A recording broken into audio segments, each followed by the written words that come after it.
आइए आगे बढ़ते हैं और बात कर लेते हैं एक बार फिर से जेएनयू को लेकर, जो कि फिर से कहीं ना कहीं विवादों में। दरअसल सुप्रीम कोर्ट के दिल्ली दंगों के षड्यंत्र मामले में आरोपी उमर खालिद और शर्जील इमाम को राहत न देने के फैसले के बाद जवाहरलाल नेहरू यूनिवर्सिटी यानी जेएनयू जो है उस सुर्खियों में आई। दरअसल जेएनयू कैंपस में प्रधानमंत्री और गृह मंत्री के खिलाफ नारेबाजी हुई और अभद्र भाषा का इस्तेमाल किया गया। मामले का संज्ञान लेते हुए जेएनयू प्रशासन ने दिल्ली पुलिस से इस संबंध में मामला दर्ज कराने का अनुरोध भी किया है। वहीं दूसरी ओर बयानबाजी का सिलसिला भी शुरू हो चुका है।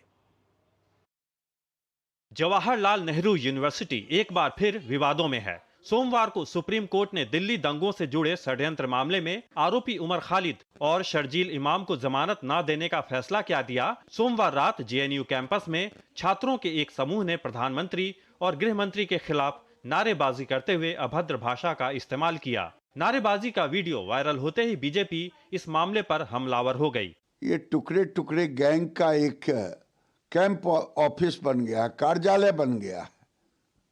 और भूले नहीं, ये भारत है, नरेंद्र मोदी का भारत है, 21वीं सदी का भारत है। लेफ्ट कांग्रेस इकोसिस्टम के लोग जेएनयू में मारने के नारे लगाते हैं, कहते हैं कि कब्र खुदेगी मोदी और अमित शाह जी की। ये दिखाता है कि ये भारत विरोधी अर्बन नक्सली गैंग है जो हमेशा उमर शर्जील जैसे टुकड़े टुकड़े करने वाले लोगों को भारत की राष्ट्रीय सुरक्षा के ऊपर रखता है। दिल्ली के खिलाफ साजिश रचने वाले दंगाइयों को सुप्रीम कोर्ट पहचान चुका है और उनको कठोर सजा देने का रास्ता खुल चुका है और ऐसे देश विरोधी, धर्म विरोधी नारे लगाने वालों के खिलाफ कठोर कानूनी कार्रवाई निश्चित तौर पर होगी। कांग्रेस इसे गुस्सा जाहिर करने का एक तरीका बता रही है। एनएसयूआई के राष्ट्रीय अध्यक्ष वरुण चौधरी उमर खालिद और शर्जील इमाम के समर्थन में उतरे तो जेएनयू छात्र संघ के संयुक्त सचिव वैभव मीना और एबीवीपी के जेएनयू इकाई के उपाध्यक्ष मनीष चौधरी ने इस पूरे घटनाक्रम को बेहद निंदनीय और शर्मनाक बताया। सबसे पहले हमारा लोकतांत्रिक देश है, प्रोटेस्ट करने का राइट हर एक छात्र, हर एक नौजवान को है। और रही बात उमर खालिद की, उसकी जो मुकदमा है, हमें भी लगता है कि उमर खालिद का केस जिस तरीके से लेना चाहिए उस तरीके से सरकार उस केस को नहीं ले रही है। ये वही एबीवीपी है या आरएसएस है जिसके 60 लाख से ज्यादा मेंबर्स हैं। क्या वो उन 60 लाख लोगों की कब्र खोदने की बात कर रहे हैं या फिर ये जो आरएसएस के जो लाखों करोड़ों स्वयं सेवक हैं ये उनकी कब्र खोदने की बात कर रहे हैं? बहुत ही निंदनीय और शर्मनाक है। ये लोग नफरत की आग में इतना झुलस चुके हैं कि इनको ये नहीं मालूम है किसकी कब्र खोदने की बात कर रहे हैं। जेएनयू कैंपस में ऐसा पहली बार नहीं हुआ है। जेएनयू और विवादों का चोली दामन का नाता है।